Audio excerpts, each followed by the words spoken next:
តិចមែនតែមានគុណភាពអ្វីដែលខ្ញុំពេញចិត្តចំពោះមេដឹកនាំចិនតេងសៀវពីងបំផុតគឺប្រើមនុស្សតិចដែលមានចំណេះដឹងច្រើនមានគុណភាពខ្ពស់មានការតាំងចិត្តមាំទៅជួយអ្នកក្រខ្សត់ខ្សោយជាទូទៅមនុស្សលេងសើចច្រើនមិនចូលចិត្តធ្វើមែនតែនទេរីឯអ្នកមែនតែនក៏មិនអាចរួមការងារជាមួយមនុស្សលេះឡោះបានដែរខ្ញុំជឿថាមនុស្សខ្លាំងមនុស្សដែលមានសមត្ថភាពនិងមនុស្សដែលអាចធ្វើឲ្យខ្លួនឯងរីកចម្រើនលឿនគឺមិនចេះធូររលុងចំពោះខ្លួនឯងឡើយលក្ខណៈនៃខ្មែរយើងខ្លះគឺហាក់បីដូចជាបាត់បង់ព្រលឹងនៃមនុស្សប្រឹងមនុស្សពិតប្រាកដមនុស្សនឹងថឹងមនុស្សនឹងណនិងជាពិសេសស្មារតីនៃការប្រឹងប្រែងតើអ្វីដែលយើងរំពឹងថានឹងបានមកដោយតទេឥតប្រឹងសោះនឹងបំពេញការងារតាមតែអារម្មណ៍តាមតែការចូលចិត្តរបស់ខ្លួនដោយគ្មានវិន័យពេលខ្ញុំហត់នឿយចិត្តតាមពលចិត្តទុនខ្សោយខ្ញុំតែងតែចំណាយពេលវេលាដើរចូលក្នុងប្រាសាទអង្គុយក្រោមដើមឈើក្បែរធម្មជាតិមានទឹកមានខ្យល់អាកាសបរិសុទ្ធនិងគ្មានមនុស្សមករំខានការស្មឹងស្មាតបំពេញធម៌ពលខ្ញុំចេះតែគិតថាតើប្រាសាទដ៏មហិមានេះកើតឡើងដោយសារតែការធ្វើលេង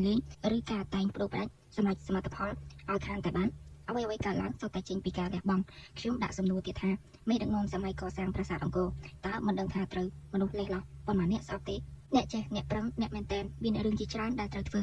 តែអ្នកចង់តែសប្បាយគឺរវល់តែលេះឡោះឥតប្រយោជន៍នេះបានហៅថាចេះច្រើនរវល់ច្រើនហត់នឿយច្រើនចេះច្រើនមើលឃើញរឿងវែងឆ្ងាយចេះតិចមិនខ្វល់ខ្វាយគិតតែសប្បាយរហូតភ្លេចខ្លួនបើស្រឡាញ់សង្គមពិតគឺត្រូវគិតរឿងប្រឹងអានប្រឹងរៀនអ្នកស្រឡាញ់អ្វីក៏ដោយមិនថាស្រឡាញ់ស្រីឬស្រឡាញ់ប្រុសឬស្រឡាញ់ឪពុកម្ដាយទេគឺត្រូវស្រឡាញ់ដោយទង្វើតែមិនមែនស្រឡាញ់ត្រឹមតែសម្ដីឡើយ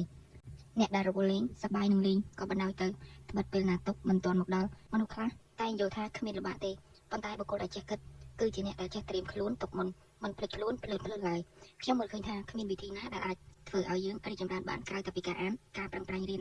ការមិនភ្លេចខ្លួនការភ្ញាក់រលឹកដឹងខ្លួនទាន់មិនវង្វេងជីវិតបើសម្រេចថានឹងធ្វើអ្វីហើយត្រូវធ្វើឲ្យមុតធ្វើឲ្យស្រួចកុំធ្វើលេងកុំធ្វើតាមចិត្តចង់កុំធ្វើតាមអារម្មណ៍អសោះ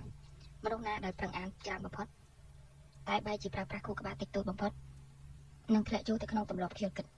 ពីការអ្វីពីការបានតែគុំពីការចាត់គំនិតបើយើងយកការដកដង្ហើមធំនិងសេចក្តីខ្វល់ខ្វាយតាមតឹងទាំងឡាយមកដាក់លើសៀវភៅភាសាជាងការទៅត្អូញត្អែដាក់លើអ្នកដទៃយើងតែមានអារម្មណ៍ថាខ្លួនឯងគួរឲ្យអាណិតពីព្រោះតែដៃទាំងពីររបស់យើងពេលពោពេញទៅដោយស្នាមរបួសនៃការតស៊ូរហូតដល់ថ្ងៃណាមួយយើងបានជួបមនុស្សដែលគ្មានសូម្បីតែដៃប៉ុន្តែគេនៅតែមានការតស៊ូយើងតែងតែមានអារម្មណ៍អាណិតខ្លួនឯងព្រោះយើងពាក់ស្បែកជើងដាច់រហែករហូតដល់ថ្ងៃមួយយើងបានជួបនឹងមនុស្សដែលគ្មានសូម្បីតែស្បែកជើងប៉ុន្តែគេនៅតែអាចដើរទៅមុខបានខ្ញុំជាមនុស្សខ្សោយមែនតែខ្សោយព្រោះតែខ្ញុំជាមនុស្សដែលគ្មានសញ្ញាបត្របរិញ្ញាគ្មានសញ្ញាបត្រឋានៈអនុបណ្ឌិតគ្មានសញ្ញាបត្រឋានៈបណ្ឌិតនិងគ្មានកិត្តិយសនៅក្នុងសង្គមតែខ្ញុំមិនមែនជាជនរងគ្រោះទេខ្ញុំតែងតែស្ដាប់ការត្អូញត្អែពីមនុស្សដែលមានការអប់រំខ្ពស់ទាំងឡាយនិយាយពីបញ្ហាជីវិតប្រាប់ខ្ញុំជារឿយៗថាជីវិតគេលំបាកនិងកំសត់ណាស់ប៉ុន្តែចំពោះខ្ញុំវិញខ្ញុំឥតត្រូវការឲ្យនរណាអាណិតខ្ញុំទេហើយខ្ញុំក៏មិនចង់ទទួលងារជាជនរងគ្រោះឬជាជនគួរឲ្យអាណិតដែរសូមចងចាំថាការបានកើតមកជាមនុស្សលោកម្នាក់នឹងគេគឺសំណាងជាងសត្វលោកទាំងពួងពីព្រោះមនុស្សគឺជាសត្វចម្រើននិយមនិងវឌ្ឍននិយមដូច្នេះចូលខិតខំប្រឹងប្រែងប្រព្រឹត្តទង្វើជាមនុស្សដែលតែងតែដើរទៅមុខរកភាពរីកចម្រើនរុងរឿងជានិច្ចអំណាចនៃការហ្វឹកហាត់យើងត្រូវតែរៀនធ្វើកិច្ចការងារណាដែលយើងគិតថាខ្លួនឯងមិនអាចធ្វើបាន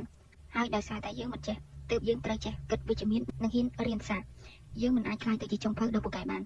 ដោយត្រឹមតែយើងអានសៀវភៅវិធីធ្វើម្ហូបនោះទេយើងមិនអាចខ្លាយទៅជាអ្នកនេសាទដ៏ពូកែបានដោយត្រឹមតែអង្គុយអានសៀវភៅនេសាទនោះទេហើយយើងក៏នឹងមិនអាចខ្លាយទៅជាមនុស្សពូកែឬមនុស្សល្អបានដោយត្រឹមតែអង្គុយអានពីទ្រឹស្ដីមនុស្សពូកែឬអានពីសិក្ខាបទមនុស្សល្អដែរប៉ុន្តែចូលធ្វើជាមនុស្សអស្ចារ្យចាប់ផ្ដើមពីការធ្វើអំពើល្អនិងធ្វើសកម្មភាពត្រឹមត្រូវពីឥឡូវនេះទៅតែម្ដងទៅការអានគឺជាជំនាញដែលយើងអាចរៀនសូត្របានបើចង់ចេះហែលទឹកចូលយើងលោតចូលទៅក្នុងទឹកនោះទឹកនឹងបង្រៀនយើងឲ្យចេះហែលដូចគ្នាដែរបើយើងចង់ចេះអានចូលយើងចាប់ផ្ដើមអាននោះយើងនឹងរកវិធីល្អៗអានដោយមានប្រសិទ្ធភាព